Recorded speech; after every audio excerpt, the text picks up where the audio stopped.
واتفق على ما يلي: أولا تأجيل الحركة الاحتجاجية إلى غاية 18 نوفمبر على 2014 على الساعة 9 صباحا، هذا بطلب من الولايات اللي كانت حاضرة، كما تعهد ممثلي الولايات الحاضرة أن يكونوا بقوة يوم 18 نوفمبر أمام المديرية العامة بحضرة على الساعة 9 صباحا. وفي نفس الاتجاه نقدم نداء إلى جميع أعوان الحماية المدنية، نطلب منهم التجنب والحذر من الدعاية والكذب التي ستحاول المديرية العامة زرعها بين أعوان الحماية المدنية. ستحاول المديرية العامة تخويف الأعوان بشتى الوسائل. اليوم كل أعوان الحماية المدنية مسؤوليتهم أنهم يتحدوا الخوف ويكونوا حاضرين بقوة يوم 18 نوفمبر 2014 على الساعة 9 صباحا أمام مقر المديرية العامة. كل أعوان الحماية المدنية راهم يعرفوا الظلم والحجرة اللي راهي في كل الوحدات عبر القطر الوطني. هذا الحجرة وهذا الظلم ما هيش رايحة تروح إذا اليوم ما وقفتوش جميعا مع بعض. في نفس الاتجاه أنا نجاوب اليوم وزير الداخلية للأسف الشديد اللي خيب لنا الأمل تاعنا ووقف مع زميله. ما حبش وزير الداخلية يوقف مع الحق، لأنه لو كان وزير الداخلية يوقف مع الحق كان لازم يطلع على أعوان الحماية المدنية وعلى المشاكل اللي رانا نتحدث عليها دائما. كذلك باش نشير إلى ملفات الفساد اللي هذه السنوات الأخيرة كثرت داخل الحماية المدنية، على وزير الداخلية أنه يطالب الهبيري باش يكشف على التقارير اللي دارتهم المفتشية العامة المالية، وخاصة التقرير اللي دارته في 2002.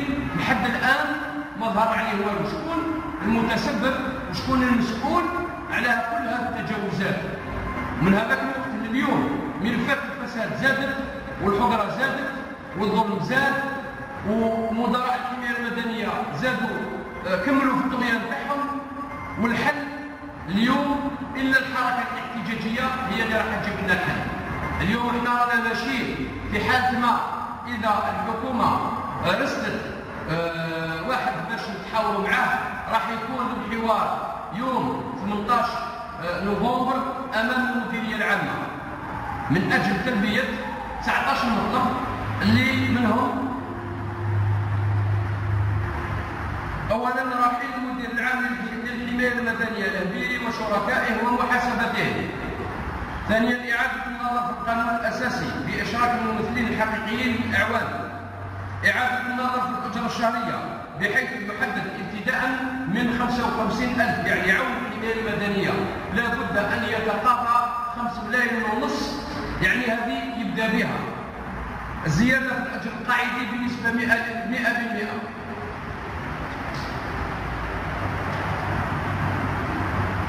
التكفل التام بأعوان الحماية المدنية المصابين بالأمراض المزمنة. إعادة النظر في الأجرة الشهرية للأسلاك المشتركة وإعادة النظر في تصنيفهم وتحسين ظروف عملهم.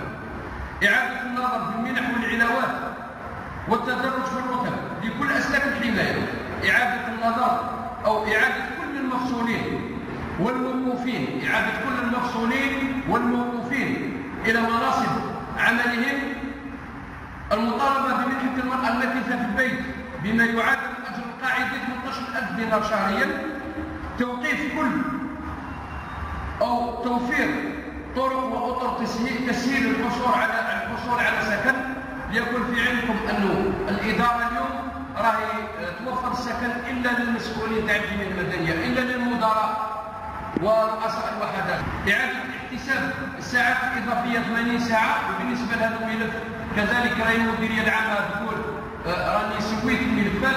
هذا ملف شائك احنا رانا نطالبوا به من سنة 2004 أين اعترفت المديرية العامة ب 80 ساعة، وحنا نطالبوا باش 80 ساعة تسوى منذ سنة 2004، أي بما فيها الناس اللي خرجوا للتقاعد كذلك من حقهم أنهم يستفدوا من 80 ساعة إضافية، لأنه هذه 80 ساعة هم عملوها هذه قدموها.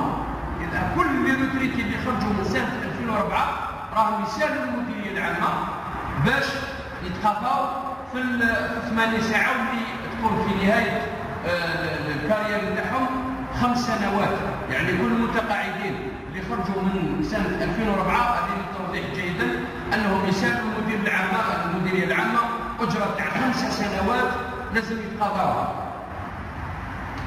المطالبة بتحديد سن التقاعد ب 25 سنة عمل، إعادة الاعتبار لكل الإطارات والكفاءات التي همشت، إعادة النظر لكل الإطارات والكفاءات.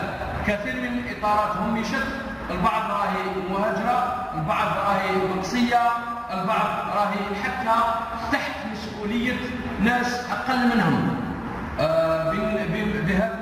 على هذا المشكل حتى في ولاية وهران هناك يعني للأسف الشديد رقيب يتصرف في عقداء، هناك عقداء تحت الأمر تاع هذا الرقيب، لأنه هذا الرقيب هو قريب من المدير، لأنه هذا الرقيب عنده علاقات مع مدير الخدمة المدنية في ولاية وهران، وهذا الرقيب اللي راه متابع قضائيا عليه باش يدي البراءة من قطاع العدالة، وبعد هذا يتحدث باسم الأعوان.